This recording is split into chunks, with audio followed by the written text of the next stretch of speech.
ACMI would like to acknowledge the traditional custodians of the lands and waterways of Greater Melbourne, the people of the Kulin Nation, and recognise that ACMI is located on the lands of the Wurundjeri people.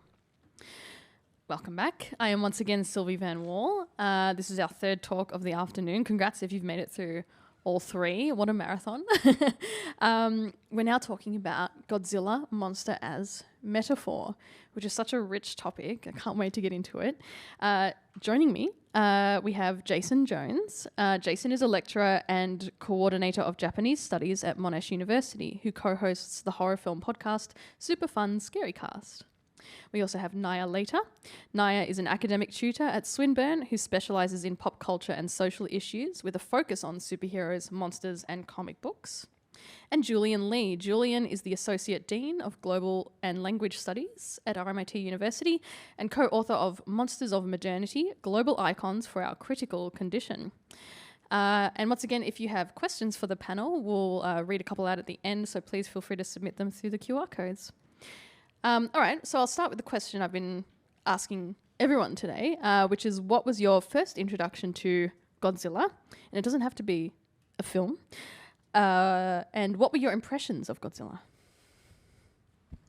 Yeah, you are the closest to me, so you get picked on first. Okay.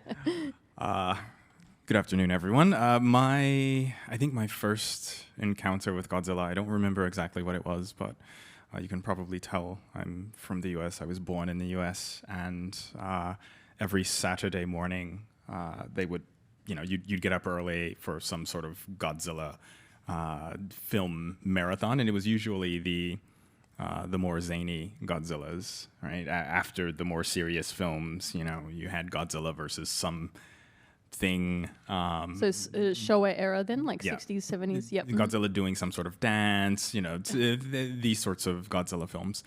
And so that became kind of my entry point to Godzilla, I think. Yeah, and what did you think? Were you like, this is silly, or were you like, this is really cool?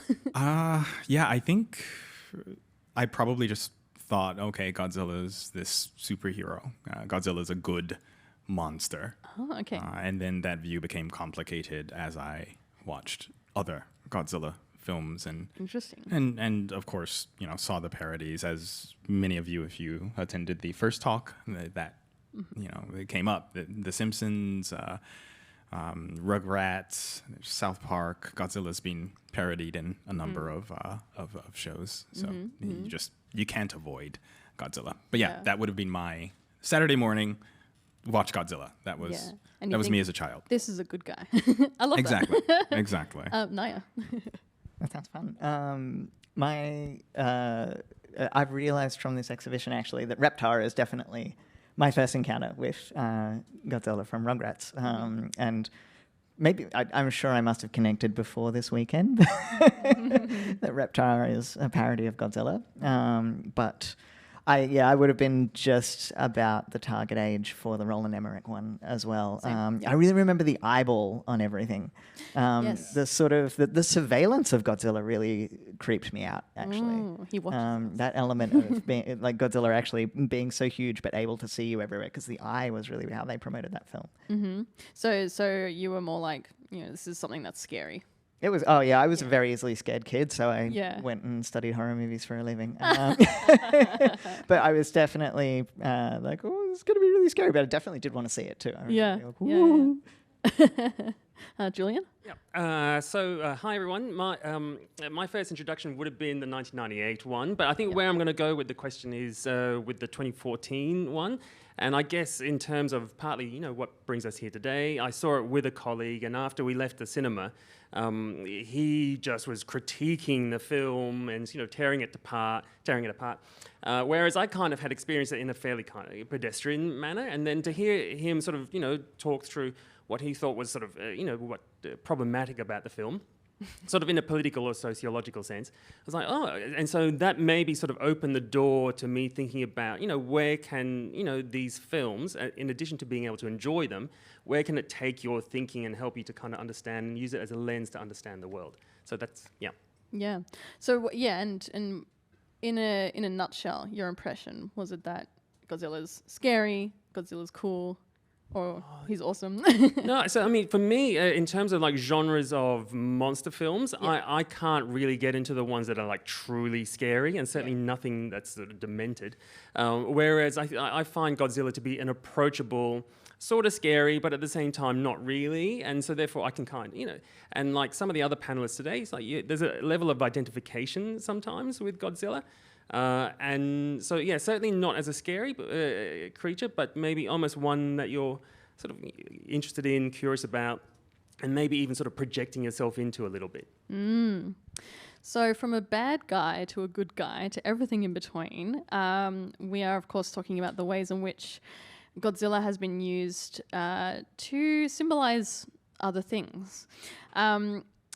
This is a big question to tackle, but I'm sure you all have input. Of course, we have to take it back to 1954, or maybe even just before then, and talk about what that original Godzilla represents and why. What were the things that led up to this film happening and being such an apt metaphor for post-World War II Japan? Anyone is free to take it away. It's such a big question, and I'm sure we all have our own thoughts. I'm sure the audience members have your own thoughts about how you approach that first film.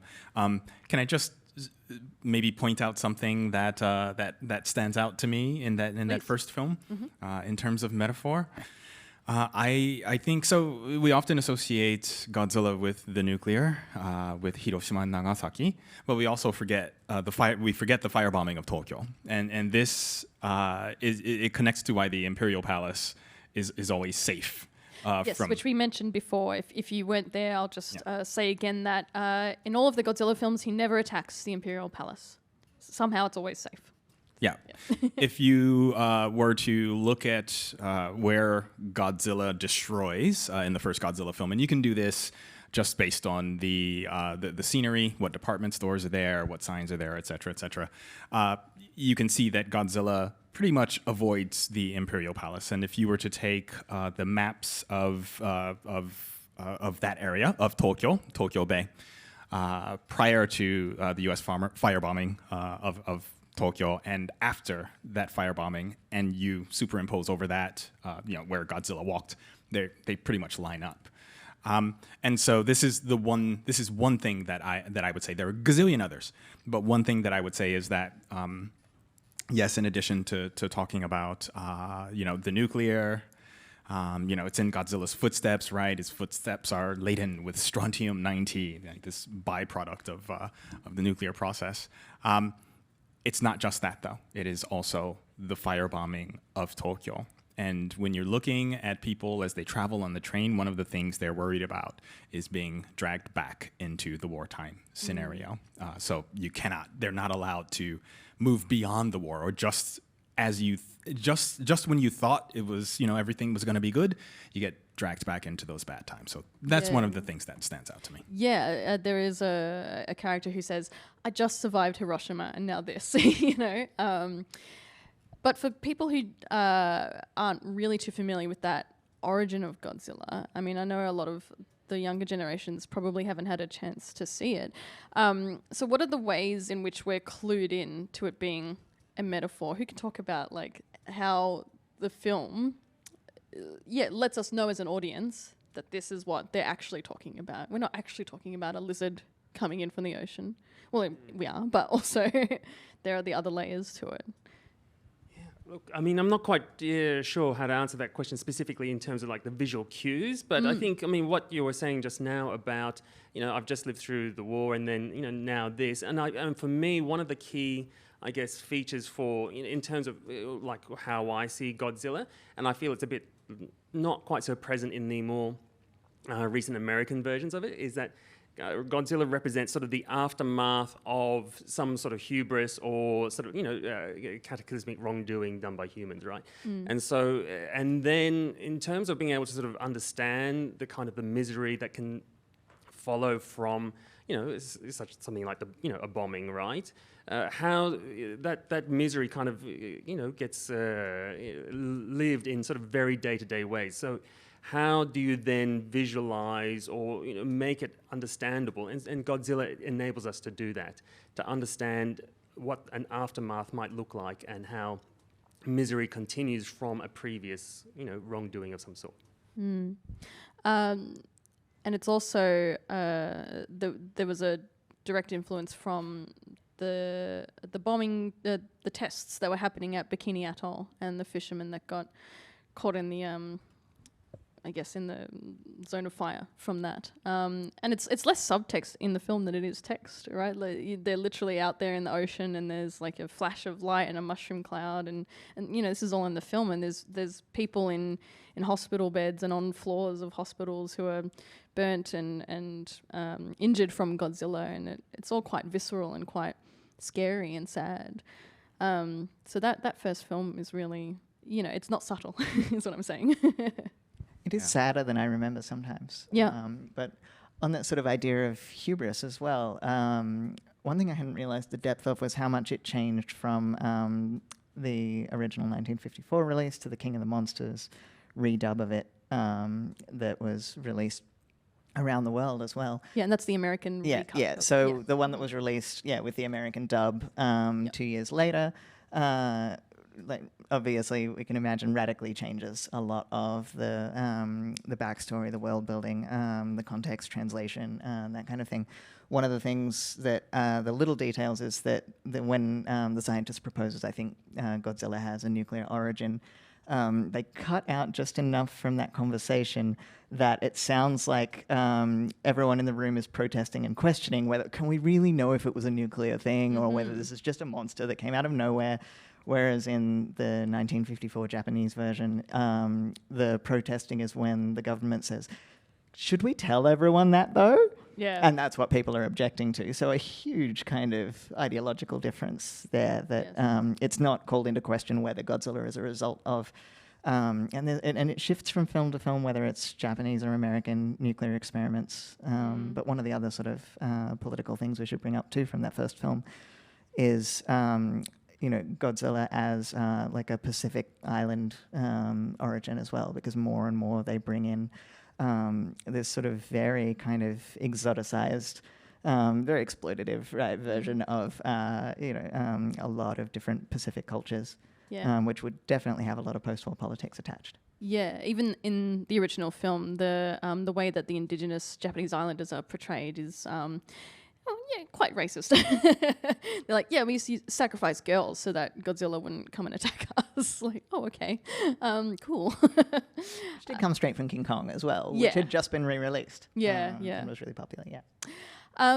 So we talked about the US and how they sort of sanitized and I guess censored Godzilla. Let's maybe talk about the different ways in which Godzilla is treated. Why does the US take an approach to it where it's not as politically strong? Go. Go for it. Well, first I would like to say that even in the 1954, Japanese original film, it's not that the U.S. is mentioned. Like all of this is because of U.S. testing of nuclear weapons in the Pacific. Everyone knows this. I mean, this is the atmosphere that everyone is breathing, but it's not mentioned specifically in the film. Mm-hmm. And this happens, across a number of Godzilla films. I think, right? The U.S. is actually implicated directly in the awakening of Godzilla, but we're not going to say that part out loud, right? There's no sense in saying it. The 1956 version. There's a great New York Times article. It's a review by the critic. I think it was Bosley Crowthers was this person's name, and just let the film have it. The 1956 version didn't have a good thing to say about it. But what this critic does is kind of place Godzilla within this larger sort of monster movie thing that is happening in the U.S. And so I think maybe that is one thing that's happening there, right? Godzilla has to be, if you're going to release a Godzilla in the U.S., it has to be, consumable. And in order to do that, maybe some amount of quote unquote sanitization is necessary, adjusting it, to Sell more toys, for example. Well, yeah, eventually, and placing Godzilla, if you do have the King of the Monsters, you're saying that Godzilla is one of these many other monsters, that's around in the era. So that's maybe one thing. Yeah. Thoughts? So, I mean, at least with respect to the more contemporary US versus the Japanese ones, I mean, one of the things I find very interesting, and I think is a useful, in terms of using monsters and Godzilla to think through, is like in the more recent US ones, Godzilla seems to have like a clear motivation as to why Godzilla's around. And that theme is, he wants to be the apex, entity or predator. Whereas in the Japanese films, it's much more mysterious as to what Godzilla is suddenly doing here, right? What are the motivations of it? Those are not clear. And so therefore, I think that then lends Godzilla in the American films and also like in this comic, for example, to being manipulated, right? So in the second movie, what is it, King of the Monsters, they create this thing called the orca, and the orca makes a sound, and then all the monsters try and go like kill the stupid sound. Whereas in Japanese movies, it's like, there are many more questions to be asked, and perhaps as a tool for thinking through why things are the way they are, I think that mysteriousness of motivation, at least to my mind, and it's all horses for courses, lends itself to a more inquisitive, position, where, and then perhaps also to, how do you then imagine what your response is to this issue or this phenomenon that's facing you? Yeah. That comic book, what have you brought? And is this one that uses Godzilla as a different metaphor? So this is all Batman and Superman and Wonder Woman kind of versus Godzilla and King Kong. And I guess part of the irritable sort of element to it is that Godzilla, in addition to being a little bit peripheral, is again manipulated in this fairly, one-dimensional way. It's like there's a beacon here and a beacon there, and then all the Titans kind of go rushing off to find it. And then, in terms of like how, for example, solutions get addressed in Shin Godzilla and Godzilla -1, I think the way they imagine the way that the problem of Godzilla is solved is very different to, for example, here where you are kind of outsourcing your, the solution to your problem, or your savior is another big entity, right? And so you're outsourcing your salvation to the superheroes, or you're hoping that there's another kaiju that's going to basically kind of, cancel each other out. And so I think in terms of like trying to think through, how do we as a society, or how do different societies think through their approaches to issues, and thinking about monsters and any kind of popular, cultural entity, that is useful to kind of maybe throw up what are some of the predispositions in the ways in which we think about the world and the way in which we think about problems, and therefore how we think about solving those problems. To maybe bring it back to sort of the roots of that too, that there's a reason why Godzilla isn't a documentary about life in Japan for over the last 10 years. It is a science fiction monster horror blockbuster. It's silly. And, even the idea that we should assume that Godzilla means anything. We're all here, so hopefully Godzilla means something to all of us. But yeah, there's one of the sort of basics of how we kind of do cultural analysis too for those who are just starting out in this, is that a lot of the kind of really difficult long-term and more nuanced effects of a major traumatic event, even something like, the bombings, which were incredibly sort of visible. There's a lot of material around them, a lot of evidence and that sort of thing. A big monster just makes that so much more tangible in 90 minutes. And, in some ways it's sort of abstract. It's a bit easier to digest. It's more watchable because it is separate from reality. But, the differences between Godzilla and reality also make for those really interesting conversations too. And that's part of what allows us to sort of take different interpretations of history through what's not actually history. Can I just add? It's interesting when you mention sort of reality versus fiction and how they are kind of they can be kind of played with in some of the Godzilla films, and sort of further addressing that question of America's role and politics and how Godzilla gets ushered into the U.S. You can still, even in the modern Godzilla film, see some very loose interpretations of historical events. So, for example, in I think it was the 2014 film, that's the reboot, and so we're being the military people are giving us a talk, and all of a sudden one of them says, all of those nuclear bomb tests that occurred in the 1950s, it wasn't that the US and the Soviet Union were in a nuclear arms race. They were trying to kill Godzilla, and you're like, what? So you kind of have to know. You have to know your history, and also look at these films. You have to question some things as well. Yeah, it is interesting how Godzilla has morphed over time. 70 years.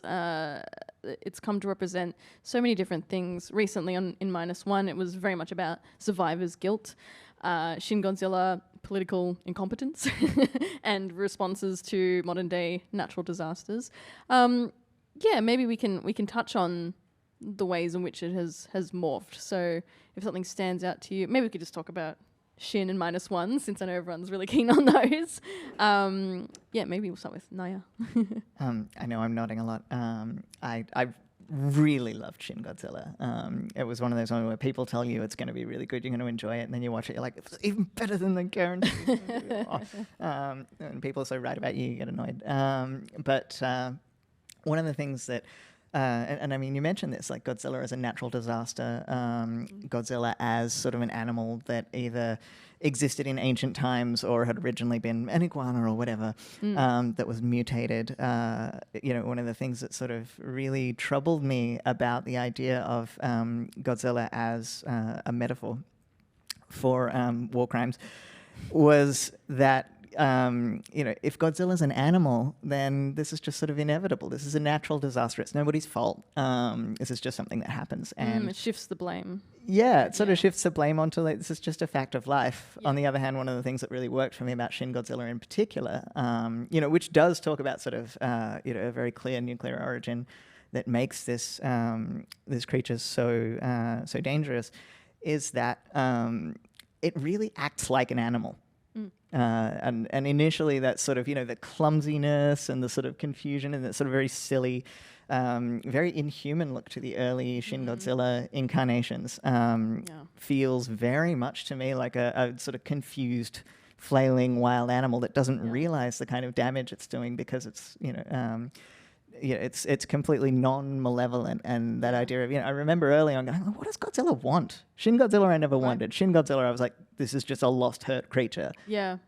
Which does make it sort of sadder, but also much more frightening and alien. Oh yeah, that Shin Godzilla terrifies me. I gotta say. Shin Godzilla is, and what works is that you sort of go, oh, this is just a googly-eyed animal, and I get used to that, and then it gets worse and worse. And are we allowed to spoil the end of Shin Godzilla? That's like 8 years ago.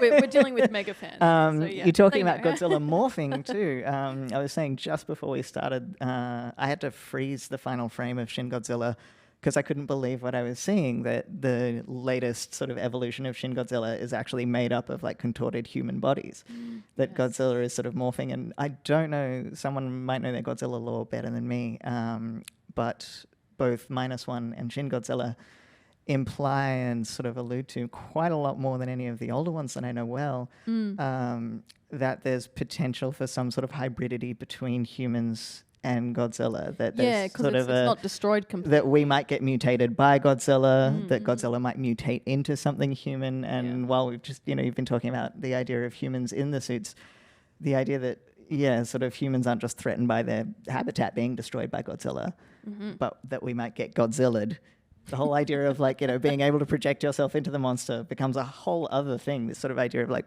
corruption of the body. Yeah. Really interests me. You might also have to place that particular film within 311 in Japan and look at it from that perspective as well, I suppose.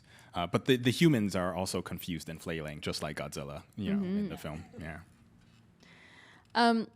Is there a little bit of Godzilla in all of us? I've been trying to find a copy of it, of that particular. It's Godzilla Millennium, Yes, right? yes. That they say that in. I'm desperate to know why that character says there's a little bit of Godzilla Well, I in think all it of is us. touching on what you mentioned about we have the potential to be destructive, and Godzilla, I think, is most memorably something that we have caused to happen, right? Humanity as a whole. So I think, asking that question, is Godzilla in all of us, is making us think about the destruction that we can bring about to other humans, like the things that we do in wartime, and the way we justify that. I mean, the part of Godzilla that I would want to be part of me is certainly not, and that's the roar. Like, that's basically the only part I want. Yeah. But can't do it. Even if I try, it's it's so horrible. It's such a good sound, though. It is. Yeah. But I mean, so this question of what was the phrase? Isn't there a bit of Godzilla in all of us, Yeah. right? So in trying to think about monsters and Godzilla as metaphor, and with a view to using it, I mean, part of what I was thinking throughout the day, this is my third panel. That I've visited today on this session, is I think at times we are all trying to have characteristics that we are striving towards that we don't necessarily feel as if we have, right? And so a question is, with superheroes or anything that you have some sort of level of affinity with or admiration with, it's like, is there a quality in that creature or that person that I can identify and that I want to kind of strive towards?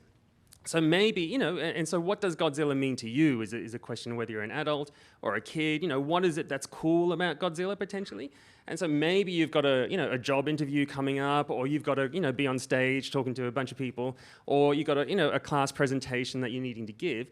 It's like, how can I calm myself down? How can I, what are the characteristics that I want to invoke in myself? And I mean, for those who write, sometimes you might be trying to write in a particular style, and so you have a favorite author that you want to sort of move your writing towards, and so you read a bit of that author before you start writing yourself. And likewise, it's like, okay, I need to calm myself down before the job interview or the class presentation.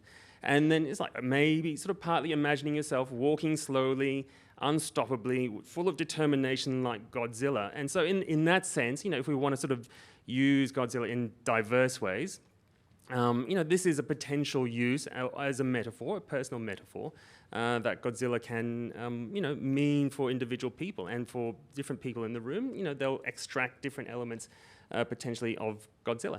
Yeah, I love that you mentioned that because I do improv, right? And in the back room of the theatre, there's a poster that says, "Be more," and then it just has a picture of Godzilla, and "Be less," and then a picture of King Kong. And I think what that's saying is, be more active. The definitive image of King Kong, I think, is he's being attacked, and he's been taken away from his homeland. And in many ways, it's a bit more passive. I mean, definitely over the years, he's also morphed into different things. But yeah, it's saying, be more active, less passive, and, make the choice to go and destroy Tokyo, because that's what you're all about. So that picture is always be more Godzilla, is Yes. it? And it doesn't like sometimes you have to be more King Kong or whatever. It's always be more Godzilla. That's what it says, yeah. All right, I approve of that poster, yeah. Yeah. Made me think about this until at least next year. Yeah. But that question, is there a little bit of Godzilla in all of us? Godzilla and the Godzilla film usually comes about because of something that we have done. Mm-hmm. And so if we are reflected in Godzilla and Godzilla's appearance, there's a good chance that the reverse works as well. There is a little bit of Godzilla in all of us. If you can take the worst things that happen when humanity kind of forgets its own humanity. That often leads to all sorts of havoc and destruction. Yeah. And so in that sense, Yeah. there is a bit of Godzilla in all of us. You've heard it here first. Hashtag. That's it's interesting you mentioned something about Godzilla's look, and we've touched on this in other panels, but yeah, Godzilla to me has quite a human look. I mean, if you take away the tail, it's a bipedal creature with pectoral muscles, and there's a guy in a suit, for most of the films. It's only recently that they've changed it. So I think that us knowing that there's a person in there also aids in I guess how we feel about Godzilla. Well, maybe I'll segue into empathizing with Godzilla. We don't always hate Godzilla. Sometimes we go, yeah, like that's a cool thing, a cool guy. He's a good dude. How do we gain that empathy? How do we see a monster and say, yeah, I feel for that creature? I mean, I talked about sort of the moment of kind of like pitying Godzilla almost like a pet in moments where, and I think, we mentioned briefly, along with the King Kong release right before the Godzilla film came out, the first one was the American film The Beast from 20,000 Fathoms, which is another one that's really hard to say fast. But that's another sort of case where, you sort of go, this animal isn't trying to, like maliciously attack anybody. This is clearly, sort of a lost creature. So there's that sort of sympathy, but I do think there is also kind of a very ridiculous sort of joy in the spectacle of destruction. The idea of, when you're just in such a bad mood, you just want to kick a whole building over and bite down on power lines and scream. And I think that's very sort of cathartic and very fun as well, especially later on when the sort of suitmation examples where you can really tell that it's two actors just throwing down, specifically in the style of wrestling where that it looks really painful. But even in the suits, you can tell that these are two very well-trained stunt performers who aren't actually hurting each other. Yes. Much in the same way that all of these films, you're watching it knowing that, people weren't actually getting killed and buildings aren't actually being destroyed. That level of fantasy does let us go, oh, yeah. It's very fun. And whenever we're sort of feeling destructive or antisocial, I go, there's absolutely that level of empathy. Yeah, so you're saying catharsis, in other words. Yeah. Absolutely. And one of the things I think that I get reminded of is in the same way you go to the beach and you build a sandcastle. I don't know about you, whether you want to let the waves take it away or whether you're a kind of a knock down your own creation genre of person. And then we all have the urge to stomp. That's right. So, and so in some ways, Godzilla enables us to kind of vicariously, kick down the sandcastle of, civilization without actually, causing that kind of destruction. Mm-hmm. It's true. And whose sandcastle do you want to knock down the most? It's usually not your own. No, little brother or sisters. In my case.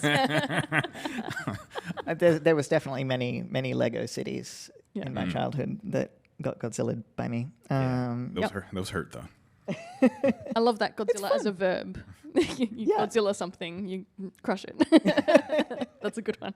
I think we're also sort of trained in Godzilla as sports, right? You kind of cheering for your favorite team, and sometimes your favorite team is only your favorite team because there's another team that you hate more. Yes. Right? Well, the enemy of my enemy is my friend. Is my friend, right? And so when Godzilla appears, sometimes there's this other more threatening thing that is, it's more threatening to the Earth, it's more threatening to humanity. Mm-hmm. Godzilla's fighting it. All right, go Godzilla. Yeah. And so if bad things happen to Godzilla, you kind of, you feel bad. Mm-hmm. So that definitely brings to mind Mechagodzilla.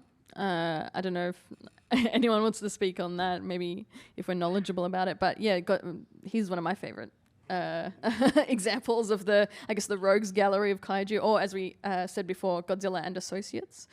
Mechagodzilla originally comes from space, and aliens have created Mechagodzilla to fight Godzilla, and so humanity has to use Godzilla to fight this Mechagodzilla to stop it. And then there's another version in the Millennium era where Mechagodzilla is more truthfully a mecha. He has a pilot inside, and that one is fighting Godzilla. So there is a Godzilla inside all of us, or we're all inside a Godzilla. Or we're inside a Godzilla. I don't know.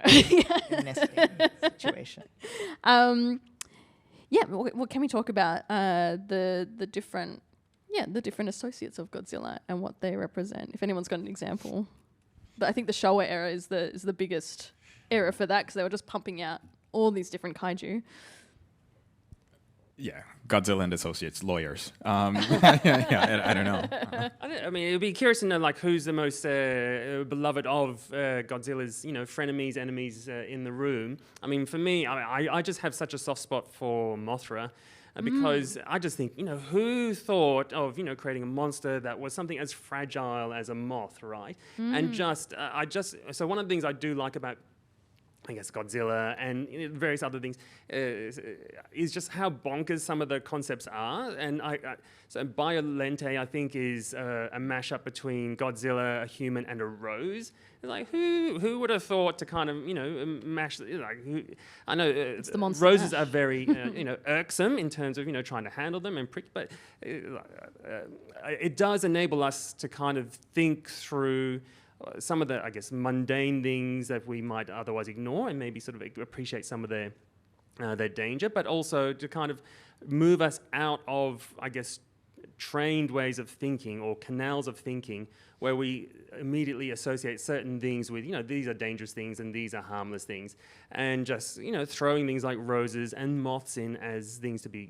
concerned about, I think really does enable us to, push our thinking outside of our usual patterns of thought. Yeah. Can I say that Mothra also gets its own song, right? Which is important, right? If everyone here had your own song when you walked into a room, I think you feel better about life. I would. Yes. One of the things I find funny about Mothra is I do find moths really genuinely unpleasant. The sort of, like the fluttery, powdery thing just yeah. And so when Mothra comes along as a quite benevolent monster, I was like, I'm Team Godzilla. Well, not always.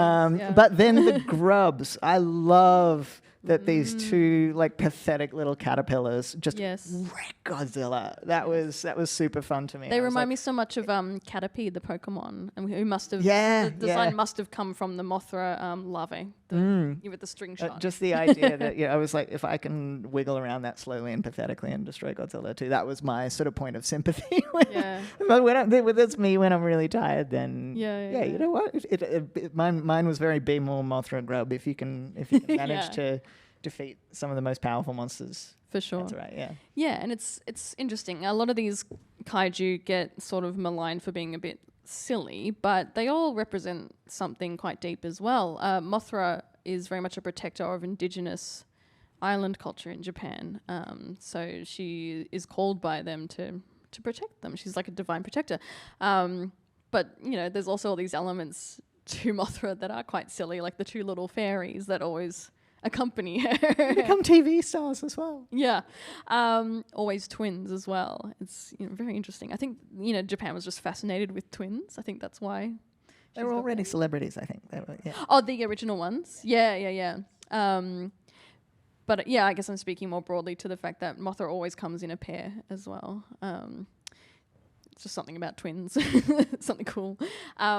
And you mentioned Biolante. Yeah. I think that's a climate change metaphor, possibly. And there's Hedra, who's a trash monster, so pollution being a big thing.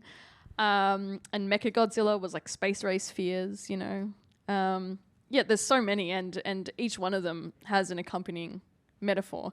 So they're not there just to be like a crazy kaiju. There's always something deeper going on, which I find really interesting. Maybe that's one of the things that leads to the longevity of Godzilla. Godzilla, itself has, represents so much. Yeah. But not just Godzilla. These other monsters can come along and represent however we've messed up. Something new that humans have done. So it's a very versatile very versatile series of monsters, I suppose. Yeah, for sure. Naya, you mentioned something before about the role of humanity in Godzilla films. So maybe shifting the focus from the monsters for a second, how does the role of humans in Godzilla films inform the allegory, the metaphors? I mean, similar to what you were just saying, that often whoever a particular character is set against represents sort of what their beliefs are, what kind of metaphor they are. So Godzilla's evil when Godzilla's attacking humanity, but maybe Godzilla's good when Mechagodzilla comes along, and that sort of thing. And so the films depend a lot on who the human characters are, and very often you do have sort of multiple sides. You have the sort of greedy businessmen who want to cash in on the destruction, or you have the useless politicians and your intrepid journalists or your scientists or whatever. And in a lot of ways, obviously, that gives us most of the socio-political context and the sort of the characters that we sympathize with and want to be the ones who either sort of, defeat or overcome or figure out Godzilla, however they sort of solve the story's problem. You hope they're going to do it through the power of the free press or, the knowledge and science or having the biggest gun out there or whatever is very, very important for any of the sort of political context that we use, Can I add to that there's probably, for your favorite film, Shin Godzilla, there's the entrenched power of the older people versus the sort of new knowledge of the new generation happening there as well. And so part of what needs to happen is that older generation needs to make space for the newer generation to contribute. They sort of do that a bit more in -1 as well, don't they? Where there's sort of and there's more sort of class stuff in -1 too, which was really interesting. Yeah, you can talk more about that. I'd love to get into -1. So how does class come into it?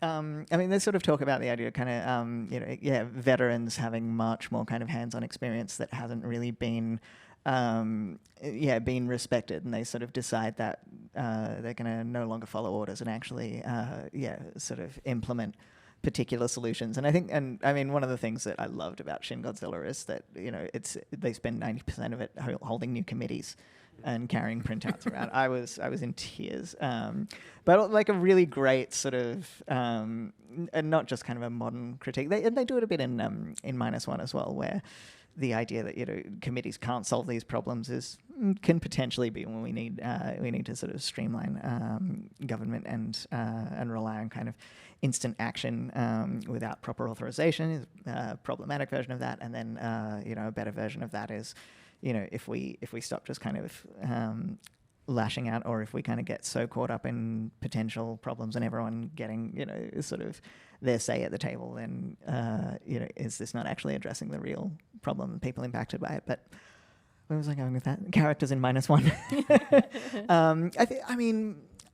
I think with -1 as well, it's really great to sort of see a much more emotionally nuanced and complex and kind of critical sort of film to address post-war trauma in really interesting ways. In some ways, I was sort of frustrated by the fact that it does kind of put a lot of the political issues as something that feels very 70 years ago again.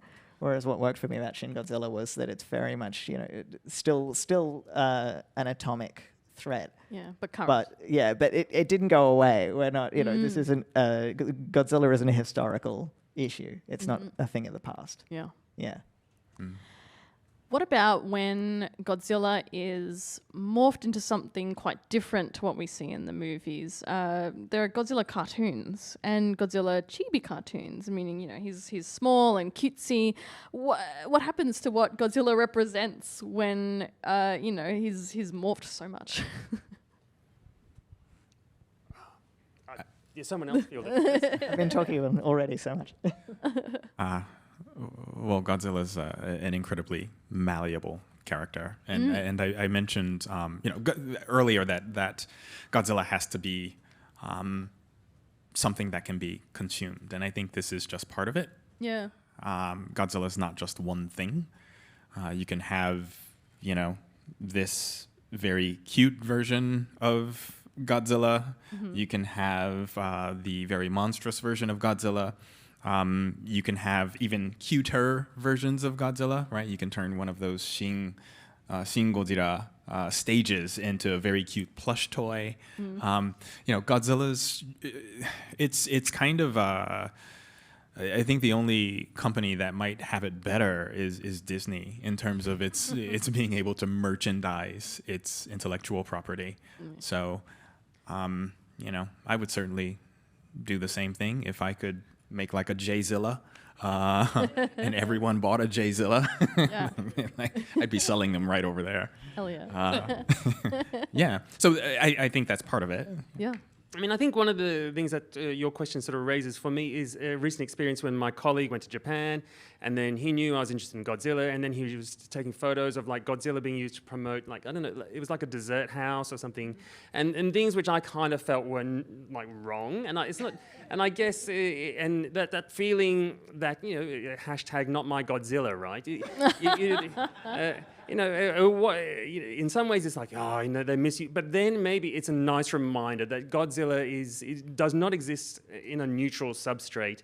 These are for-profit entities that are trying to, exploit the financial, what a benefit that they can derive from Godzilla, which then, how should that color the way we interpret the various, social critiques that we imbue in it? And it's not that I, have, an answer. This is the neat resolution to all the quandaries, but it is like, in trying to ensure that we think about issues and problems and phenomena in a sort of a thorough way. That sort of feeling of irritation when you see Godzilla next to a chocolate pancake, is actually quite informative potentially. Mm-hmm. I mean, I will drink out of my little Godzilla mug that I got at the Godzilla store. Because the sort of merchandising, in some ways it becomes so abstract. I remember at the Godzilla store they have little stickers of, I can't remember the name of the character, but it's this incredibly cute, dorky little cat. And wearing a kigurumi, which is like the little onesie suit, with some little green ears and teeth on it. And I would not have known, unless I was in the Godzilla store, that this was meant to be like so many levels of removal from the original Godzilla, that this little cute chibi green Kigu was meant to be a little cat dressed up as Godzilla. And I was like, at what point is this just not Godzilla remotely whatsoever?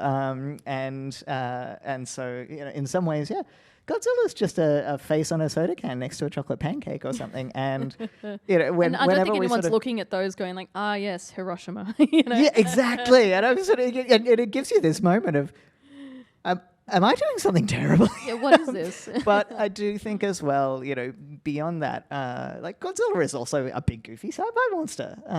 It's not actually, a documentary again, to bring it all the way back to that. But, and part of why we find monsters so sort of interesting and productive too, beyond that sort of very specific historical context too, is that all the monsters we're talking about have been chimeras, right?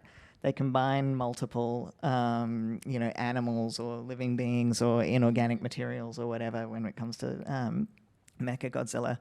They break boundaries, between species and animal, mineral, vegetable, past and future, or, natural or nuclear or whatever. And that sort of, there's something very politically radical about that in a lot of ways. Sometimes it can be really frightening, in the latest films. The idea that the boundary between human and monster could be corrupted by, sort of Godzilla evolving into a monster, Godzilla, mutating people as well, which also obviously has a very real political context. Like mutation is a real fallout from nuclear war, but. Yeah, I think the potential to sort of break those boundaries, sometimes social boundaries of just wanting to Godzilla stuff, have a Jzilla or any of those things, can be really politically radical. There's a lot of why we talk about horror movies as socially progressive, is that monsters do represent things that go outside or are allowed to The transgress fears boundaries. of our time that we can't really express otherwise. Yeah, and sometimes that can be empowering. Like, Oh, it's, yeah. we want monsters to shake up society because society needs a good shake up. And then sometimes monsters represent something that, is a real threat to our safety. Yeah. Can I also just quickly throw in, within the Japanese context, and many of you will know this, there are various kinds of cute. Right. Yeah, And kawaii. just this allows for something to, you can have something that's ugly cute, you can have something that's pretty cute, and and this flexibility also allows all sorts of products to be developed. Yeah. I'd love to go into that more, but we are almost out of time. We've got 10 minutes, and I'm going to go to audience questions. While I'm reading them, I did just want to touch briefly on different audience interpretations of Godzilla. So sometimes it's not always about the director's intention with what Godzilla represents. Sometimes, like, it'll mean things to different people. Like, Godzilla is a queer icon to some people. There was a great quote from Ishiro Honda, which I'll read, which will make it, I think, obvious as to why certain people empathize with Godzilla. He said, "Monsters are tragic beings. They are born too tall, too strong, too heavy. They are not evil by choice. That is their tragedy." So different interpretations of Godzilla, things that it has become or it has been made to represent that are not actually in the text of the film. Yeah, I don't know if I can answer that directly, but addressing the Honda Ishiro quote that you just said, it just reminds me that, we talk about Godzilla attacking humans, attacking cities. Godzilla really doesn't have to do anything but exist in order for Godzilla to attack, humans and cities. You just need to be there and walk. That's it. If you're that huge, and you have that much power, even if you didn't mean to step on that building, maybe you did mean to pick up that train and eat it, you are going to wreak havoc. And often it's the human response to that I think brings out the worst in Godzilla. Like, everyone remember that scene in Godzilla -1 where so the protagonist lands on the island and he doesn't want to embark on this kamikaze mission, right? And so he pretends his plane's broken, and all of the mechanics on the island are like, "No, shoot Godzilla, shoot the thing." And you're like, "No, don't do it, because it's not going to work." And you're just going to make Godzilla angry. And that's essentially what happens. Maybe Godzilla was like, "You know what? I just want a piece of chicken. Yes, that barbecue smells good, maybe, but then you shot me. So I have no choice. Now I'm angry." I'm mad now. Apparently it's one of the things that's really important to Godzilla lore as well, is that Godzilla never eats a person. And I really thought in that scene, Godzilla picks people up and tosses them around. And I was like, why are you tossing them if you're not eating? Godzilla never eats people. Yeah. So very clearly, there is actually a kind of ethical line where we're not meant to believe that Godzilla is, clearly a threat to sort of civilization, because Godzilla eats power lines, right? And eats electricity. Yeah, and trains. So, I can understand. I'm like, do we just need more enrichment for Godzilla? Are we failing Godzilla by not providing a little nutritious diet, like some solar batteries? You would stop chopping yeah. on the city or something, right? It's one of the islanders in the original film, because I watched it last night. He says Godzilla will eat people when he comes ashore. So yeah, isn't that interesting? Like, I don't think we see Godzilla eating people, but it's definitely a threat. It's on the table. Like, people believe that it will happen. So who knows? Didn't mean to throw a spanner in the theory, but yeah, it's definitely a thing that's sort of we believe it will happen. To bring it back to the queer metaphor as well, with Godzilla, I mean, monsters always kind of represent outsiders in any way, and the potential threat that they're perceived to either pose to society or, their ability to blur boundaries and things like that, to be a whale and a gorilla and an iguana and, nuclear and organic and all those things at the same time. And part of that can be very empowering.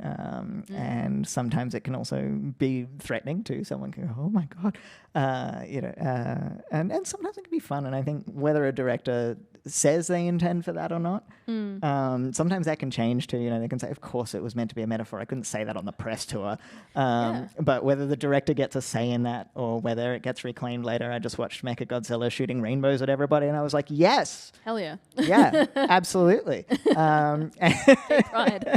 And that can be sort of a really fun way of, much in the same way that monster movies do kind of take history and find a way to reimagine it and reclaim it and re-narrativize it. As an audience, you can also do that to a monster movie and go, actually, Mechagodzilla is turning everyone gay with rainbow laser beams. I've decided that's what the story is about.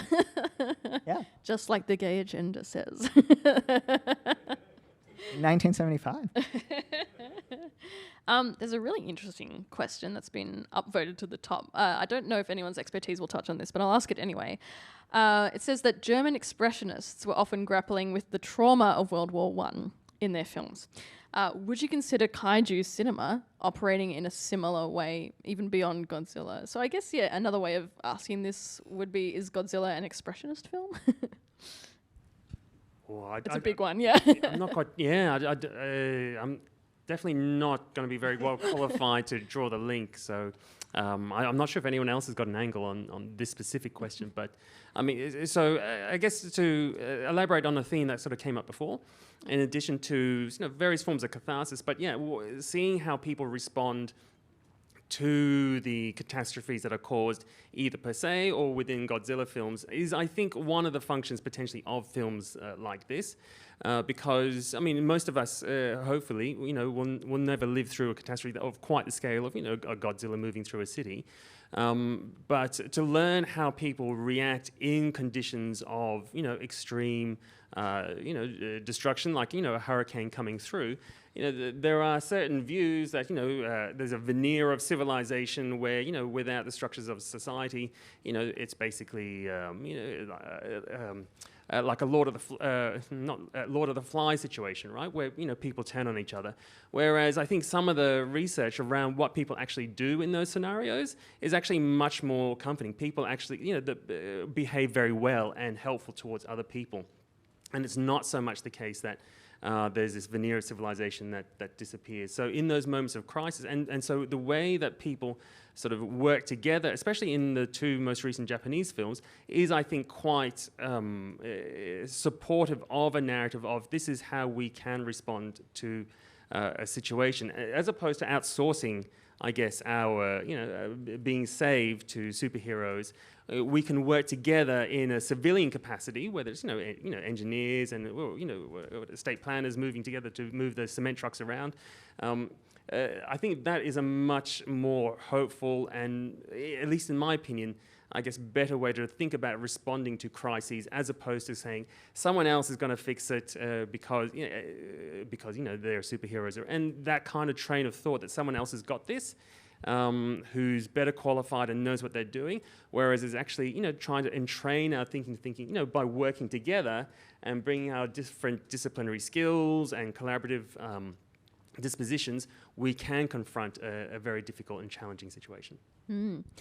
There is another question that I think sort of ties into this, because we talked a bit about, a lot about Godzilla representing the bombing of Hiroshima and Nagasaki, which the US was responsible for, but we haven't really gone into depth on Godzilla representing Japan's war crimes and their guilt as a nation, and I guess like the mass casualties that the government allowed to happen. So I think there are people asking about the ghostly embodiment of Japan's crimes in World War II in those films. I would say that Godzilla -1 is an important step in that discussion. In that film, you can see a Japan that is at least struggling with the idea that within that World War II context, you're essentially sending people to their deaths for the state, for the emperor, right? And that's probably something that's very difficult to revisit. you kind of have to, rake things up and re-examine them. And I think that's what we see in Godzilla -1. It's a step.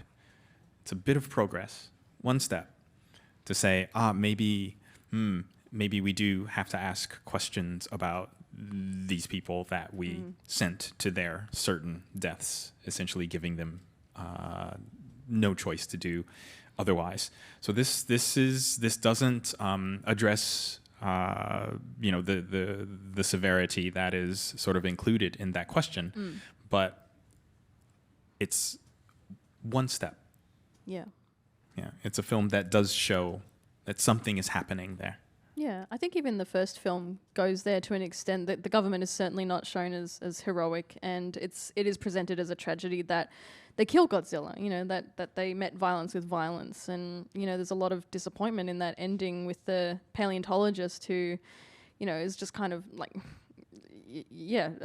heartbroken because he wanted to study Godzilla instead of just hitting it with fire straight away. No one cares about poor Dr. Serizawa Yeah. who gave his life to use the oxygen I'm talking destroyer. about the other character who was the actor that was in all those Akira Kurosawa films. I can't remember his name, but he's like an older guy. Yeah, that's who the paleontologist is who you're talking about. Yes. So, okay, to end on a brighter note, shall we talk about the future of Godzilla? What sort of metaphors do we want to see in future Godzilla films? If you want a bit of a prompt, I think Godzilla could represent the threat of AI, generative AI, and I said that maybe Mechagodzilla could come back as a generative AI sort of computer, and we as a society have to get Godzilla to fight that, saying no to AI. So this is your ending on a brighter note. Yeah. Yeah, well, I assume he would win, so... I mean, sort of what you were just talking about, like it took 70 years to be able to kind of reckon with and acknowledge and, create a nuanced narrative around the fallout post-war and reckoning with that. There's 70 years more potential to, use Godzilla to deal with that so much more directly than has been possible up until now. So, I don't think... society, Japan or globally will get over World War II or, Hiroshima or, the ongoing effects of nuclear technology and natural disaster and all of those things. Like, they'll still be there. And they'll still, I mean, there's your AI tie-in, right? Yeah. In order to generate the amount of power that we need to power AI, you've got like Microsoft and Amazon, buying nuclear energy, buying nuclear power plants, right? So here you go, right here. How much does Godzilla eat in power compared to ChatGPT every day? Yeah. Yeah, I mean, they both boil the ocean, so. Yes, and destroy cities. I mean, I think with the AI one of the themes that could be interesting to sort of bring out with like an AI interconnected with Godzilla is, in the same way as probably many younger people don't know how to read a Melways now. And so that's a skill, a concrete skill. That's an that old gets map, lost, by the right? way. We used to have yeah, a there's book a map with maps in it in the back of the car. No GPS. Thank you, because I had no idea. I was like, what? Sorry. What? So to read maps, essentially. And so with AI, what skills, human skills are going to be lost or outsourced to a technology that could fail, right? So with GPS, the satellites could get knocked out, and then how you get around, which you could do with the Melways, which is a map. Right? And so I guess one of the themes that could be exposed through the Godzilla AI mashup is what skills is humanity kind of losing as it progresses through quote unquote civilization. Is he going to sit us down and like teach us a lesson? Like Godzilla is going to be the headmaster. Like, okay, this is how you read a map. And Godzilla eats the financial district. Yeah. Imagine you crash that. Yeah. Love that. But I think either way, you have a Godzilla as a warning for something about the future, and you also have Godzilla as a way of reconsidering the past. And with that amount of versatility, I don't think there will be any shortage of new Godzilla stories. And we keep messing up, so we're providing the fodder. Yep. Great. Perfect way to end. Thank you, everyone. Can everyone thank Jason, Naja, and Julian, please? And thank you all for coming. And if you've made it through all three, thank you extra hard. That's, quite a feat. And I hope you've enjoyed it. Please go home, think about Godzilla, or don't think about Godzilla. Thank you once again.